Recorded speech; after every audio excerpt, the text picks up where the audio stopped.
think people love Critical Role. Critical Role's actually been way down for season 3. You met the man, the myth, I the know legend. he was. But Critical Role's been way down, by the way, in season 3. What do you mean way down? Oh, you mean like the viewers? ratings? Yeah, it's like way down. The viewership's way down. I have a feeling. I don't watch Critical Role. I watched a handful of season 1 and like 2-3 episodes of season 2. And I haven't seen the animated series. Anybody in chat who is a critter Animated series is fantastic, by the way. And is watching season 3. What is it about season 3 that has? Because I've heard the same thing. I've seen the numbers. I know. Oh, you know why? Okay. Well, it's you know everything. Well, no, because I know a lot. Well, supposedly from what I've been hearing, I've been reading it, is that the most popular character I think last season was Jackster. I forgot how it's pronounced, but she was very crazy and goofy and loony, and everyone loves that character. But you can only have one of them. And this year, everyone is kooky. Everyone's crazy. Jester. Everyone's kooky and crazy. And they're derailing the adventure all the time. And it's so disjointed and so goofy. And everyone is trying to be Jester. And it's just too hard. It's like they're not getting anywhere. You know what it's like? It's like a show like Big Bang Theory. When it first came out, the first season or 2, I enjoyed it because it was just like the characters were just nerds. But then they like became caricatures of themselves, right? This happens like Steve Urkel. This happened like Family Matters, right? Where they start off as like, oh, it's the nerdy kid. But then they like double down on that. And then they like triple down on that. And then they like quadruple down on that.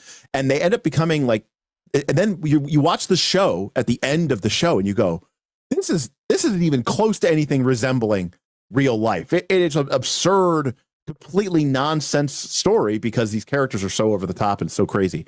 Yeah. So I wonder if that's like a victim of their own success in that way. Because everyone likes to play that character. Everyone likes to play the crazy, zany character, and everyone loved that character. And you need to balance it out, especially if you're a show. Like, okay, if you're a home game, that's one thing. But this is a show. And back to Dan Harmon, the super genius, probably one of the best, if not the best television showrunners ever. Like, Community is you're gonna tell me Community is, well, some of the seasons were a little sus, but no. I'm talking about overall. I'm not talking about individual episodes. I'm talking about like he did. Like, you would listen to him and he would be like, oh, you need to have everyone have different color hair. You can't have 2 blonde females or 2 blonde males. Like, you need everyone to specifically have their own role. And he would explain, like, everyone had a role. Everyone had a very clearly defined role that didn't overlap with anyone else, because that is what you need for a successful series. And he goes into extreme detail, like even more so, way more so than even like Rick and Morty, which is a different dynamic. But Community is incredible when you see how well they have each of the different roles played out. You don't think Matt Mercer and his crew know that? They do, but somehow they thought, let's triple down on the goofy, and it just is too much goofy.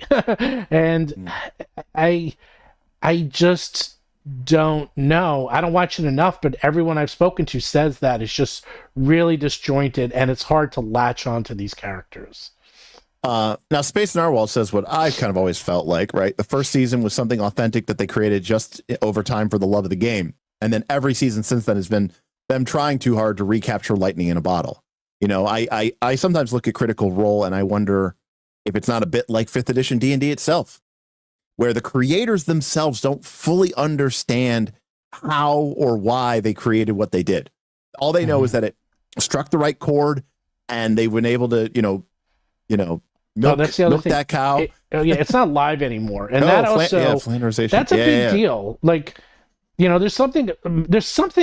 there's an energy to watching a live show, like Saturday Night Live, or back in the day when there was a lot more live TV. It's like there's an energy to it because you're like, wow, who knows what's going to happen? Because no one does. Now it's pre-scripted. It's all like pre-canned. Yeah, no, Rube Grote. I forgot that in season 3, right? They're doing this thing where basically you could imagine the voice actors are probably getting together for a couple of days and once a month, and they're filming all the episodes, and then they can go off and do other projects. Yeah, of course. And then they collect the paycheck for the rest of the month. Yeah. I forgot that they did that. And you know what? I that actually makes a big deal. I think that makes I could see where that could be very, the lack of difference in feeling part of that energy. Yeah, no, I definitely feel like, you know what? It's funny because I don't even watch them, but when I heard strange, and this is just a weird thing, it's like when I saw that, oh, it's not live anymore. Well, I can watch this whenever I want. You know, it felt like it's already pre-canned, so I'm not missing anything. And then if I can watch it whenever I can want, I just end up not watching it. Exactly.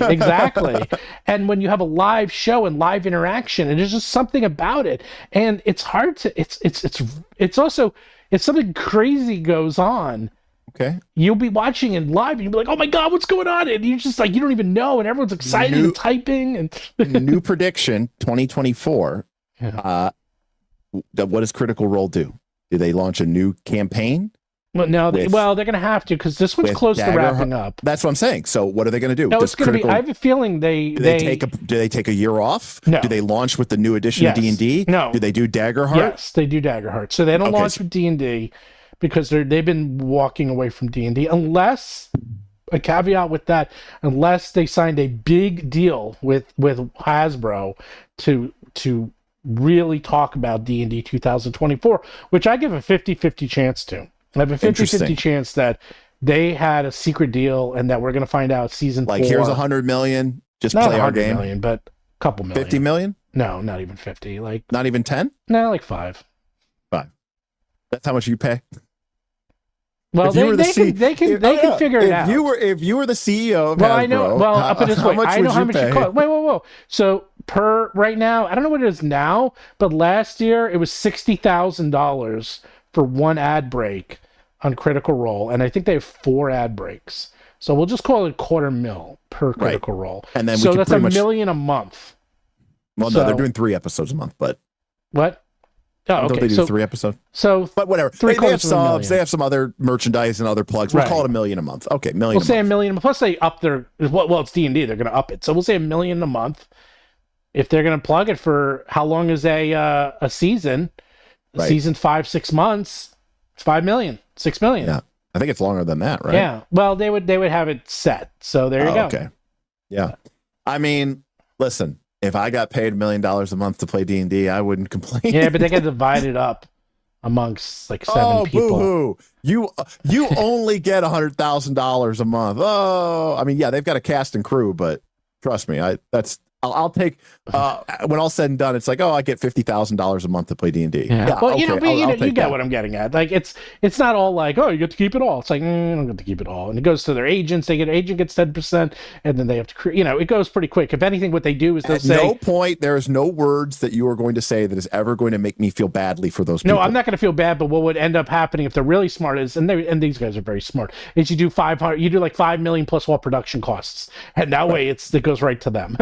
Right, and then they make all that money, and then they figure it out. But anyhow, the point is that's not inaccurate. Maybe 7, 8, maybe even 10, but a fair amount, and it's probably worth it because they can figure out how much it's going to take. And if they continuously promote the books endlessly, that I'd say it's a 50-50 chance. But I also say it's going to also be Daggerheart because that's free and it doesn't cost them. They don't make any money, right. Unless they do if people go and buy their game. Yeah, but there's a lot of. I don't know what the division. I guess it's their own company who publishes it. Yeah, Darrington. Yeah. If they were smart, they would do Daggerheart, but they might have done D&D. I guess we'll find out. I guess it comes down to what they're trying to do with the production of this Daggerheart game. Yeah, that's true. Are they trying to go for the throne, or are they just like, we got money to throw? I thought they were going for the throne, but I don't know because they've changed it. So Bob played it. And he said it's completely different when he played it than what was shown at Gen Con. And that worries me because I'm like, when is this game coming out? I'm like, it's just like time is running out, man. Like, how different can you make it? You got to print up these books, man. It takes a long time.